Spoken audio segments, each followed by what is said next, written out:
Assalamualaikum warahmatullahi wabarakatuh.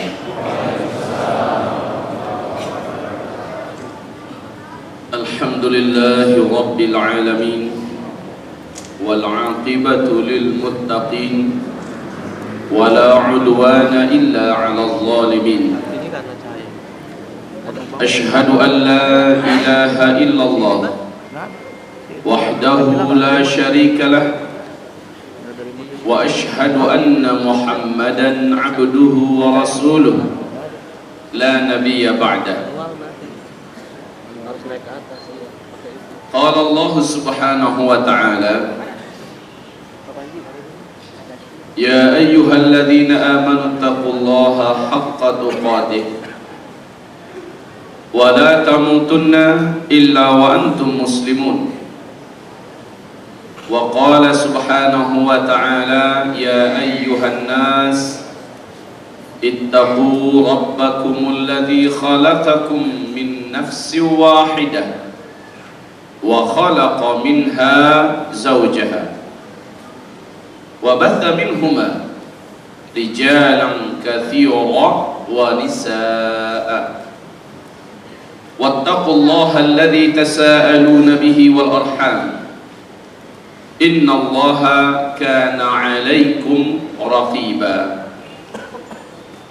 Wa qala ya ayyuhalladzina amanu taqullaha wa qulu qawlan sadida yuslih lakum a'malakum wa yaghfir lakum dhunubakum wa man yuti'illah wa rasulahu faqad faza fawzan 'azima. Allahumma arhamna bil Qur'an wa sadaqallahul 'azim. وقال النبي صلى الله عليه وسلم لا يأتي على الناس زمان إلا الذي بعده شر منه حتى تلقوا ربكم. صحيح البخاري. Ibarat Allah, ma'asyiral muslimin, hamba-hamba Allah yang kami muliakan. Dalam kajian kita yang telah berlalu tanggal 5 Desember di masjid ini, kita telah menguraikan tentang muqaddimah atau pengantar bahwa kita saat ini sudah berada di penghujung zaman umur dunia ini. Dari awal kita sudah sampaikan akidah Ahlus Sunnah wal Jamaah menolak ramalan kapan kiamat itu terjadi, dan memang sama sekali tidak akan ada yang tahu kecuali hanyalah Allah, karena demikian yang Allah firmankan. Kemelut yang terjadi mengantarkan ujung zaman daripada dunia ini telah kita uraikan malam ini. Izinkan saya dalam 15 menit saya flashback dengan cepat. Nabi SAW menyebutkan tanda dekatnya kiamat apabila bangsa Arab yang dulunya miskin tiba-tiba mereka kaya raya, lalu berkuasa, dan mereka berlomba-lomba serta berbangga-bangga membangun gedung-gedung yang tinggi. Ini ringkasan dari semua apa-apa yang telah kami bacakan dalil-dalilnya di pertemuan yang lalu. Hari ini kita memang melihat Arab secara keseluruhan kaya raya dan berlomba-lomba membangun gedung-gedung yang tinggi. Nabi mengatakan, jika zaman itu sudah engkau temukan, maka tanda bahwa antara engkau dengan terjadinya kiamat sudah sangat dekat. Kemudian pada riwayat yang lain yang disahihkan hadis ini oleh Syekh Ahmad Syakir, beliau mengatakan Rasulullah SAW bersabda, umat Islam di bumi ini sejak beliau diutus akan menghadapi dan menjalani 5 fase sejarah. Dan perlu diketahui kelima fase sejarah ini, 3-nya telah berakhir, 4 inilah kita sekarang, dan 5 fase terakhir sebentar lagi akan di hadapan kita insyaallah ta'ala. 5 fase sejarah ini, yang pertama, umat Islam langsung dipimpin oleh Nabi Muhammad, dan Nabi mengatakan fase ini berakhir dan wafatnya beliau adalah akhir fase pertama. Fase kedua, kata Rasulullah SAW, umat ini dipimpin oleh para khalifah-khalifah yang menggunakan sistem kenabian. Dan Rasul mengatakan di hadis dan riwayat yang lain, masanya 30 tahun. Sejarah membuktikan wafatnya Khalifah Ali bin Abi Thalib adalah penutup daripada fase yang kedua.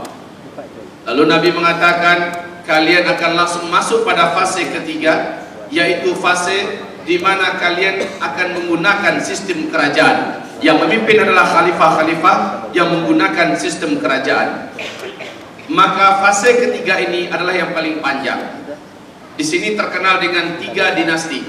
Dinasti Bani Amawiyah, dinasti Bani Abbasiyah, dan dinasti Bani Uthmaniyah. Mereka tetap digelari khalifah, tetapi ketika meninggal sang khalifah langsung digantikan oleh ahli warisnya. Ini sistem kerajaan. Rasulullah mengatakan fase itu pasti berakhir. Maka sepakat seluruh ahli sejarah menyebutkan tanggal 3 Maret 1924 fase yang ketiga ini telah berakhir dengan tumbangnya Khilafah Islamiyah Al-Uthmaniyah di Turki di tangan seorang penjagal khilafah yang bernama Mustafa Kemal Atatürk. Fase ketiga telah berakhir. Kalian masuk pada fase keempat, kata Rasulullah sallallahu alaihi wasallam. Pada fase itu umat Islam tidak dipimpin oleh seorang khalifah pun.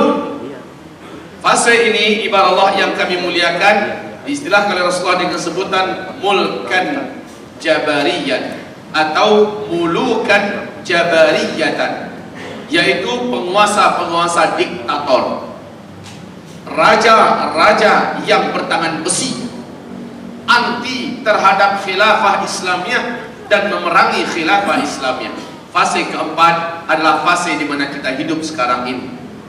Dan Rasul bersabda, fase ini pasti berakhir.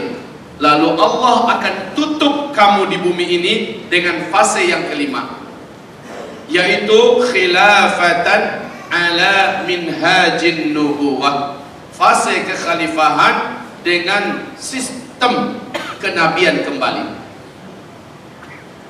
Fase yang kelima ini Nabi mengatakan tidak lama, khilafah tegak tidak lama, tetapi kekhilafahan ini kaum muslimin seluruh muka bumi akan benar-benar takluk dalam pemerintahan khilafah Islamiyah.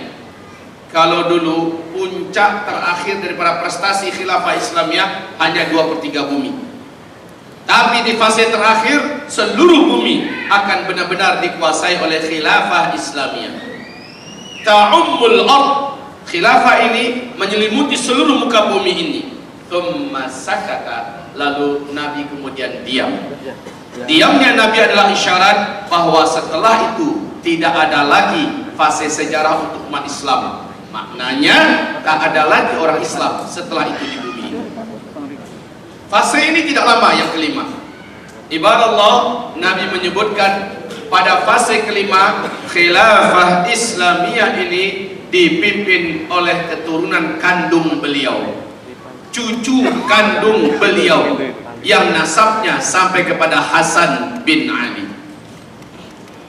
Perlu kami tekankan, Al-Mahdi yang akan menjadi khalifah terakhir di fase kelima, beliau dari nasab keturunan Nabi Hasan bin Ali. Kami sebutkan ini sekali lagi dari keturunan Hasan bin Ali. Sebab apa? Sebab komunitas Syiah di dunia ini sangat meyakini Al-Mahdi mereka akan segera muncul dalam waktu yang sangat dekat.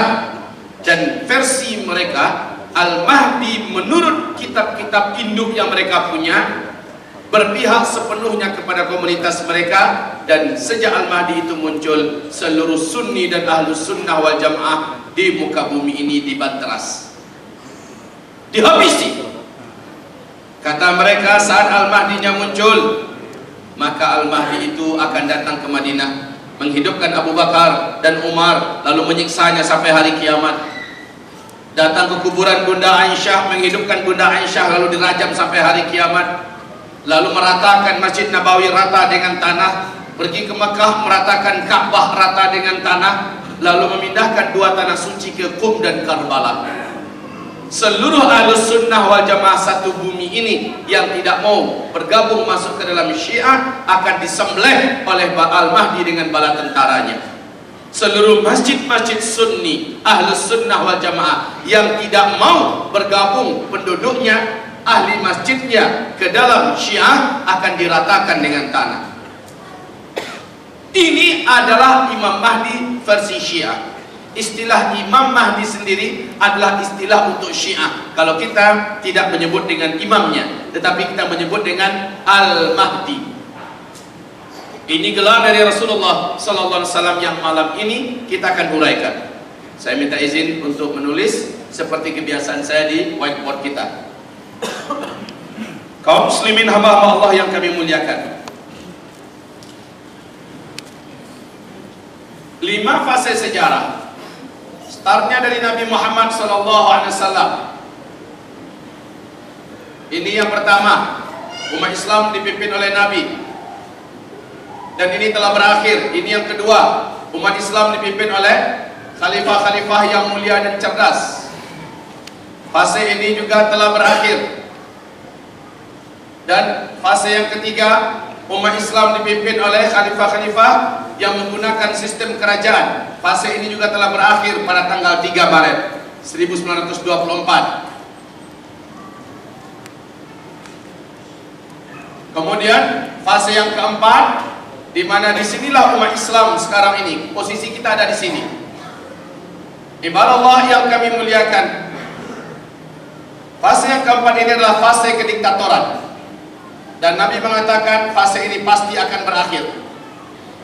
Setelah berakhir, umat Islam ini masuk kepada fase yang terakhir, di mana khilafah kembali tegak, dan yang menjadi khalifah pada fase kelima ini kembali adalah keturunan kandung Nabi Muhammad sallallahu alaihi wasallam, di mana uraian tentang beliau menjadi fokus kita di malam hari ini. Saya tidak tahu sampai jam berapa kita akan selesaikan tema ini. Mungkin saja sampai jam 9, mungkin lebih, mungkin saja sampai jam 10. Kita lihat sampai jam berapa tema ini akan berakhir. Tetapi sekali lagi kaum muslimin, pas masuk asar isya nanti, kita azan dulu atau sholat dulu? Sholat dulu. Kita sholat dulu biar tenang. Setelah itu kita lanjutkan selepas sholat isya. Sekali lagi, apabila ada yang merasa bahwa waktunya terlalu malam dan tidak sanggup, silakan untuk meninggalkan majelis dan dengarkan rujukannya dari kawan-kawannya. Tapi beda mendengar langsung dengan dengarkan dari kawan.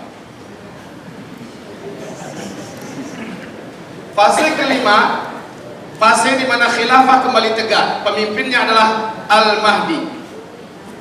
Nabi mengatakan, sejak Al-Mahdi resmi menjadi khalifah, beliau hanya hidup dalam masa khilafah ini 7 tahun saja. Lalu beliau meninggal dunia. Tidak lama. Dan Rasulullah SAW menyebutkan 1 atau 2 tahun setelah itu, khilafah Islamiyah dipimpin oleh Al-Qahtani. Al-Qahtani sama adilnya dengan Al-Mahdi, sama bijaksananya, sama solehnya, sama berilmunya, ya. 7 tahun, 8 atau 9 tahun. Kaum muslimin yang kami muliakan, jadi fase ini antara 7 sampai 9 tahun. Antara ini tidak lama. Perlu diketahui, kami sudah jelaskan sebelumnya di New York Times, menurut analisa CIA Amerika Serikat, bahwa untuk startnya khilafah Islamiyah di dunia ini, menurut versi CIA Amerika Serikat adalah tahun 2020. Menurut CIA, jika benar, tentu kita semua akan bersuka cita.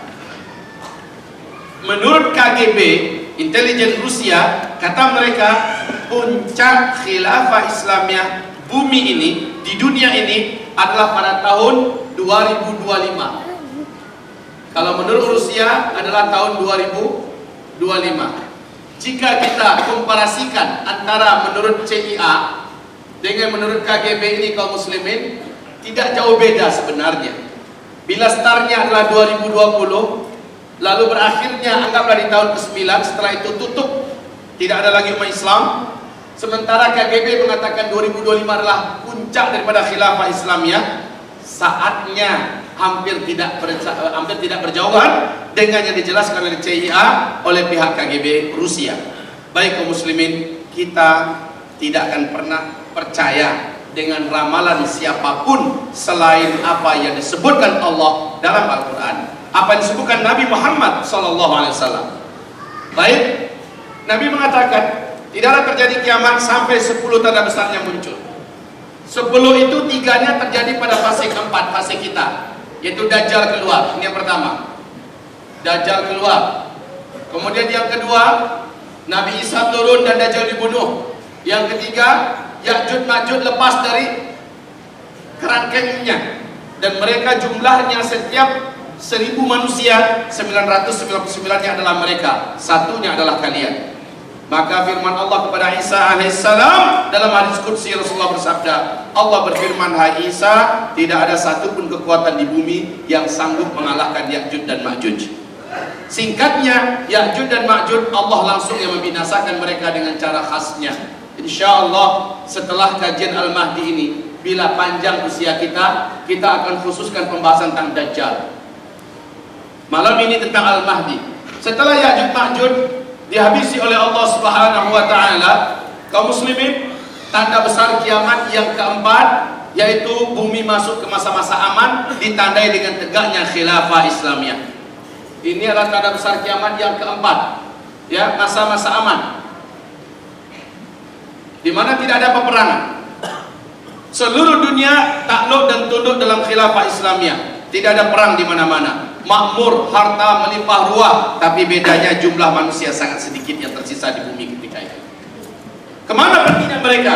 Kita akan sebutkan nanti. Menjelang Al-Mahdi keluar, dan saat keluarnya Al-Mahdi, tidak sedikit angka kematian manusia di bumi ini, baik dari kalangan umat Nabi Muhammad SAW, khususnya laki-laki, apalagi orang-orang kafir yang kita akan dengarkan bagaimana huru-hara peperangan, pembantaian, pembunuhan akan terjadi secara masif dan massal di mana-mana.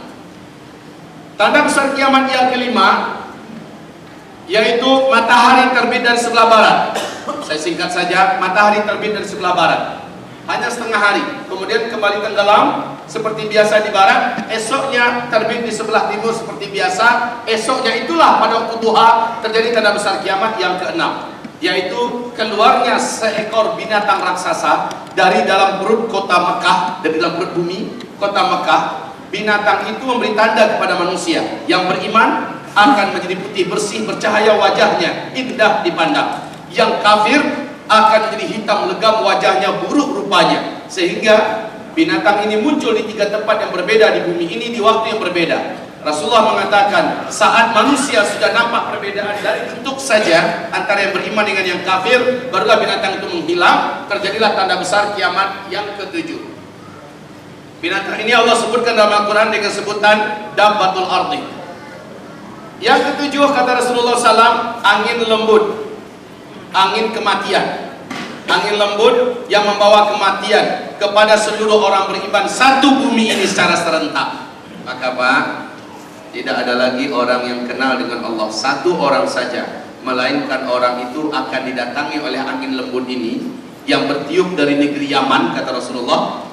Orang itu ketika disentuh oleh angin tersebut akan langsung meninggal di tempat. Serentak seluruh umat Nabi Muhammad yang beriman kepada Allah sekecil apapun imannya meninggal secara serentak.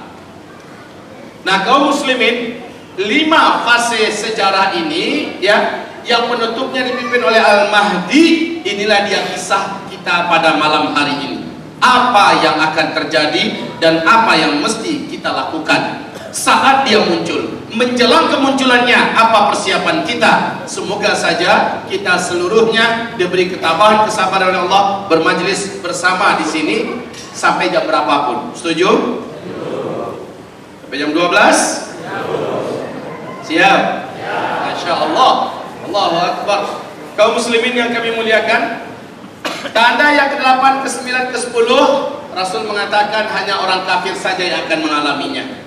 Tapi kata Rasulullah, setelah seluruh orang beriman, wafat serentak di bumi ini, satu generasi atau dua generasi setelah itu barulah terjadi kiamat besar, kehancuran alam semesta. Artinya kita orang Islam tidak akan pernah menyaksikan kejadian kehancuran alam semesta dalam bungkusan kiamat besar. Alhamdulillahi Rabbil Alamin. Baik kaum muslimin yang kami muliakan, tentang Dajjal insyaallah ciri serial khas kita di pertemuan yang akan datang, bila umur ini panjang, bila semua diberi kemudahan dan kelaparan oleh Allah, kita akan bicarakan tentang Dajjal. Tapi Nabi mengatakan bahwa Dajjal tidaklah lepas kecuali ditandai dengan satu tanda yang sangat besar, yaitu mengeringnya danau Tiberias di negeri Syam. Hari ini kita menyaksikan danau Tiberias sudah sampai ke tingkat dasar daripada gundukan tertingginya di bawah dasar danau. Pemerintah di Israel pada hari ini sudah pucat pasi wajahnya, panik bagaimana mempertahankan kehidupan bangsa Israel di Israel berikutnya. Sebab apa? Sebab sumber air utama mereka terus menyusut. Padahal seumur-umur hidup dunia tidak pernah menyusut. Dan Rasulullah bersabda, Dajjal tidak akan keluar sampai pembuka simpulnya terlebih dahulu putus.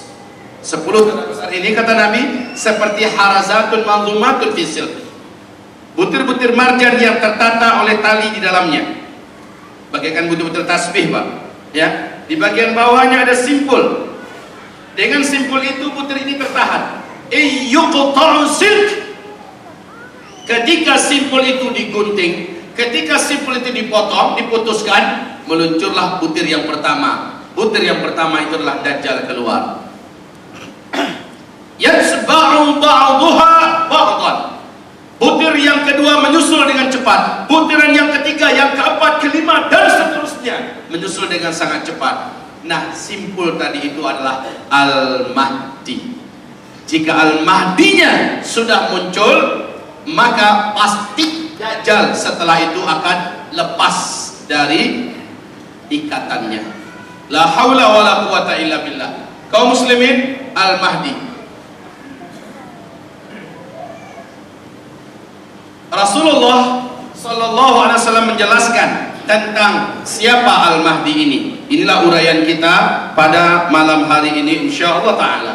Yang mau bertanya jawab, ibu-ibu siapkan nanti di uretan kertas, siapkan nanti pertanyaannya, lalu biar kita akan menjawabnya insyaallah taala. Yang bapak-bapak silakan langsung diajukan pertanyaan.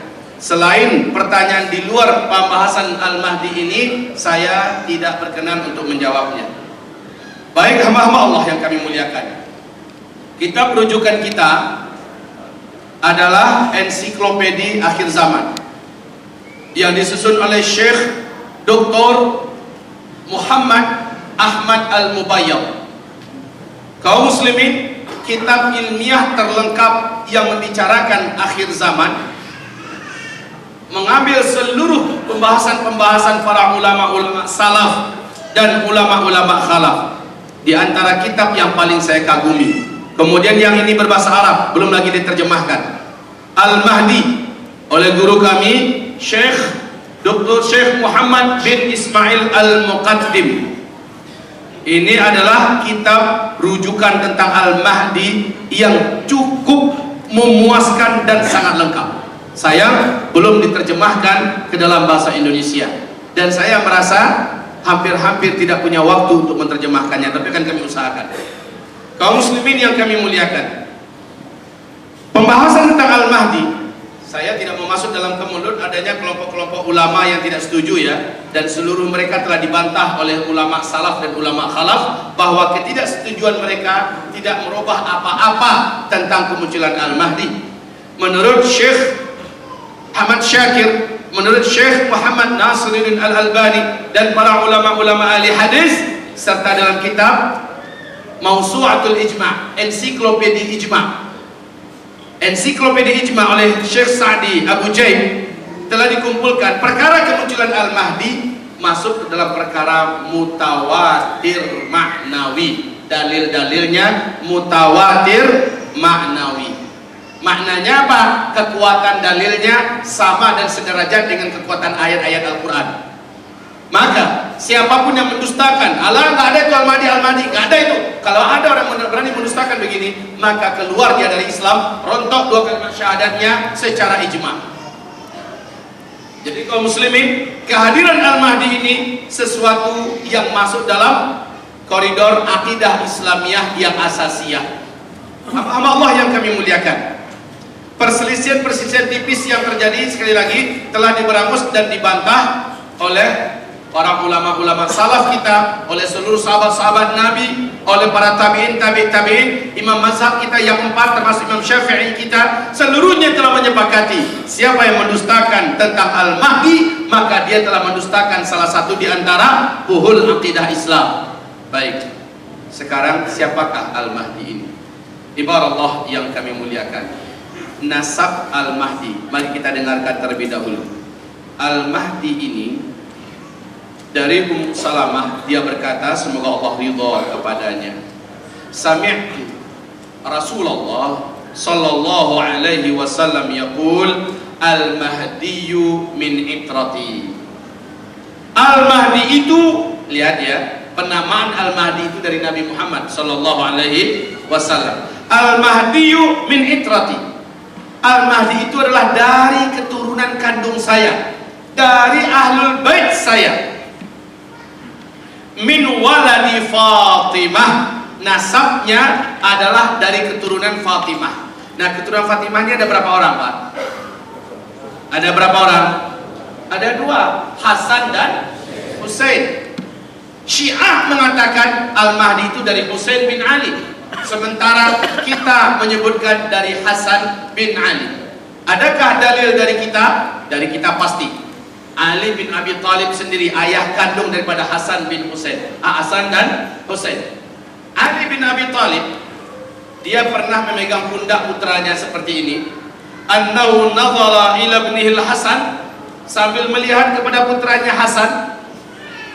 Faqal, dia berkata, inna ibni hada, sesungguhnya putraku ini sayyidun, adalah seorang penghulu. Kama sammahun Nabi sallallahu alaihi wasallam, sebagaimana dia digelari oleh Nabi Muhammad seperti itu. Wa sayakhruju min sulbihi, dan nanti kata Ali bin Abi Thalib, akan keluar dari tulang sulbinya benih-benih dan keturunan rajulun yusamma bismi nabiyyikum, seorang tokoh besar, penyatu dan pemimpin umat di akhir zaman, yang namanya sama dengan nama Nabi kamu. Yushbihuhu wasmu abihi ismu abi nabiyikum, dan nama bapaknya sama dengan nama bapak Nabi kamu. Jadi kemungkinan nama beliau adalah Muhammad bin Abdullah atau Ahmad bin Abdullah. Lalu kata Rasulullah sallallahu alaihi wasallam, ciri-ciri kedatangannya beliau menjelaskan satu persatu, dan ini yang unik. Maka tidak ada siapapun yang bisa mengaku sayalah Al-Mahdi, karena kemunculannya diiringi dengan tanda-tanda khusus, dan tanda-tanda ini tidak bisa dibuat-buat. Kaum muslimin yang kami muliakan, tanda-tanda itu adalah yang pertama, saat kalian akan menapati Al-Mahdi akan muncul ketika salju sudah turun di Jazirah Arab.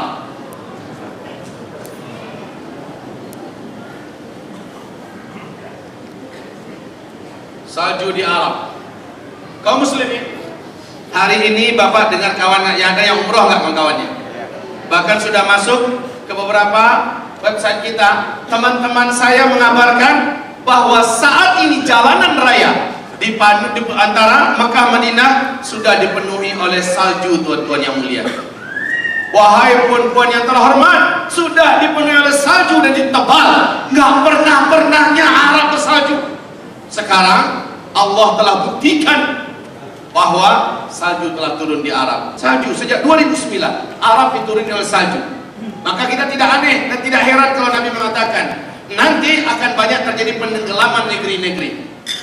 Nah kaum muslimin, berikutnya bumi ini akan dipenuhi oleh kezaliman di mana-mana, berbentuk huru-hara, peperangan, wabil khusus di Jazirah Arab dan sekitarnya, ya, huru-hara. Di sini banyak terjadi peperangan dan kezaliman, sehingga kata Rasulullah Sallallahu Alaihi Wasallam, tiada satu hari pun pada masa itu orang yang hidup pada masa itu melainkan dia akan menemukan harinya yang hari ini lebih berat daripada hari sebelumnya. Hari yang sebelumnya lebih berat daripada hari yang dulu. Hari esok lebih berat daripada hari ini. Bentuk kezaliman di muka bumi, bentuk kesemena-menaan, kejahatan akan terus meningkat. Maaf tuan-tuan semuanya. Coba lihat, perbandingkan bagaimana keadaan kita pada tahun ini dibandingkan keadaan kita di tahun yang lalu. Dalam segi asap yang menyelimuti Sumatera, Kalimantan, beberapa tempat yang kemarin ini, mana lebih berat, tahun ini atau tahun sebelumnya? Sangat berat tahun ini. Dibandingkan tahun sebelumnya lagi, lebih berat tahun kemarin ini. Esok mungkin saja bukan asap lagi, tapi dukhon langsung yang akan datang. Wallahu a'lam. Coba lihat musibah musim haji tahun kemarin ini, mana lebih berat daripada musibah musim haji tahun sebelumnya. Tahun ini bertubi-tubi dan beruntun musibah datang di tanah Arab kaum muslimin, di tanah Arab khususnya ketika jemaah haji sedang ada di tanah suci. Badai gurun datang di bulan Zulhijjah menimpa Jazirah Arab, khususnya Arab Saudi. Kemudian hujan lebat, petir yang sangat besar, lalu kren menjadi patah dan jatuh, sekian korban. Tambah lagi di Arafah, perkemahan orang-orang Afrika dihantam oleh angin yang sangat kencang, penerbangan beberapa mengalami heat stroke. Kemudian di Mina terjadilah tumpang tindih dan beradunya jamaah, meninggal dunia lagi. Apapun penyebabnya, musibah pada tahun ini di tanah suci bulan Zulhijjah kemarin lebih berat, menandakan hadis Nabi ini benar-benar terwujud. Sayati alaikum zaman alladzi ba'dahu syarrun minhu hatta talqaw rabbakum. Kamu akan menemui satu zaman, orang yang hidup pada zaman itu akan menghadapi hari-harinya makin ke depan makin berat dibandingkan hari-hari sebelumnya. Esok makin berat. Lihat Pak, ekonomi dunia sekarang ini, tahun ini makin carut marut, termasuk Indonesia. Suasana moral dan akhlak anak-anak negeri kita, la haula wala quwata illa, sekarang ini makin ngeri kita Pak. Nah, merinding kita membayangkan nasib anak-anak gadis kita, anak-anak bujang kita akan jadi apa mereka ke depan. Lihat, di segi pendidikan kita merosot tajam sampai ketika di mana manusia-manusia berubah menjadi hewan. Inilah kondisi sekarang ini. Dalam suasana politik apalagi makin carut marut, gak karu-karuan. Kebenaran sulit didapatkan, orang jujur didustakan, para pendusta diamanahi. La haula wala quwata illa billah. Wahai hamba Allah, inilah akhir zaman. Korupsi sudah dianggap sebagai pesta massal. Perzinahan seperti dianggap sudah mainan.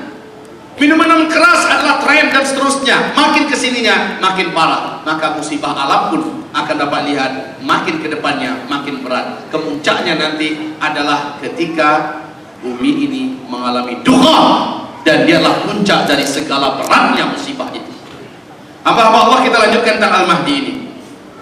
Sampai-sampai kata Rasulullah SAW saat huru hara merata dan kezaliman di mana-mana, beliau mengatakan, la yakhrujul mahdi hatta yuqtala min kulli tis'atin sab'ah. Tidak akan keluar Al-Mahdi sampai-sampai dalam 9 orang manusia 7 orang dibunuh. Maknanya ini apa? Benar kata Rasulullah, wa kathural haraj, sangat banyak terjadi haraj. Wa kathural haraj, sangat banyak terjadi haraj. Wa kathural haraj, sangat banyak terjadi haraj. 3 kali Nabi mengulang, sehingga sahabat bertanya, qalu wa mal haraj ya Rasulullah, ya Rasulullah, apakah itu haraj? Nabi menjawab, al-qatlu, al-qatlu, artinya adalah pembunuhan, pembantaian. Itu yang dimaksud dengan haraj. Menjelang Al-Mahdi keluar, sangat banyak terjadi haraj. Silakan di Suriah Saksikan apa yang dialami oleh saudara-saudara muslim di Yaman, di Irak, di Pakistan, di Afghanistan. Perhatikan apa yang dialami saudara kita di Mesir, di Libya. Perhatikan apa yang dialami oleh saudara kita. Perhatikan di Myanmar Rohingya, apa yang dialami oleh saudara kita. Di seluruh belahan bumi sejak khilafah tidak ada umat Islam betul-betul menjadi pecundang, dibantai, dan yang korban itu selalu saja ahlus sunnah wal jamaah. Ibadallah ma'asyiral muslimin yang kami muliakan, haram merata di mana-mana. Dan Bapak Ibu, semenjak Arab Spring kita melihat sampai hari ini tidak ada tenangnya negeri Arab dan sekitarnya. Betul? Pertanda kaum muslimin. Berikutnya Rasulullah SAW menyebutkan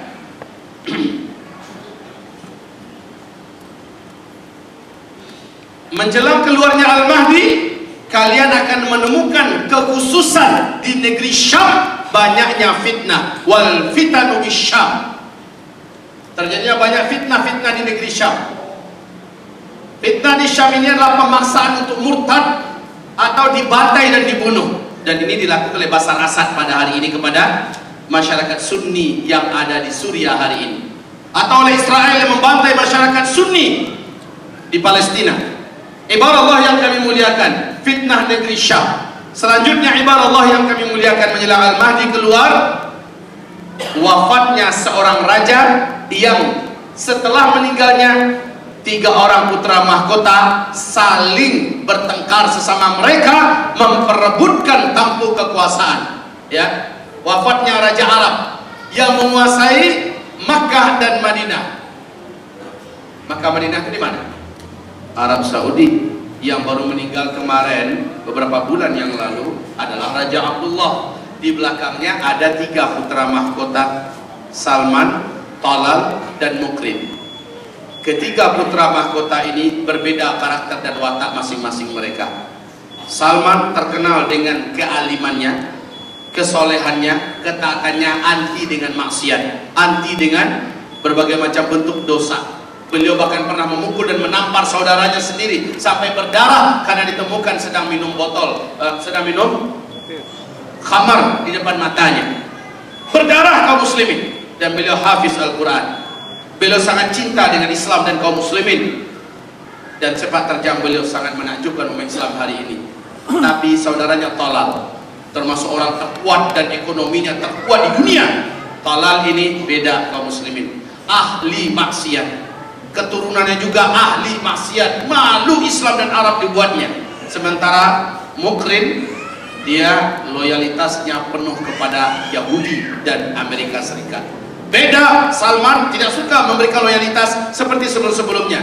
3 karakter berbeda. Setelah Abdullah meninggal, Raja Abdullah, maka ketiga ini naik Salman, lalu ketiga-tiganya diambang perpecahan dan beradu bertempung antara satu dengan yang lain. Mari kita laksanakan sholat Isya terlebih dahulu, setelah itu kita lanjutkan dengan seizin Allah Subhanahu wa taala.